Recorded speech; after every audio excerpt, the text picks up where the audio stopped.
In this video, I will show you how to see or save password in your Gmail account.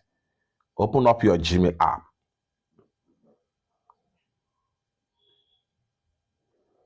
Click on your profile icon.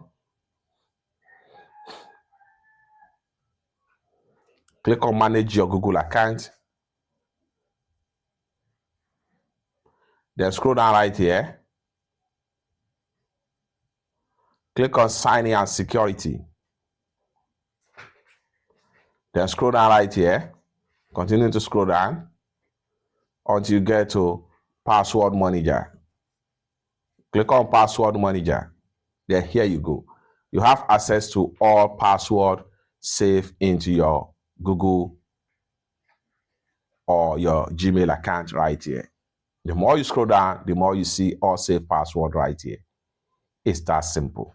For more useful tutorial tips and tricks like this, consider to subscribe.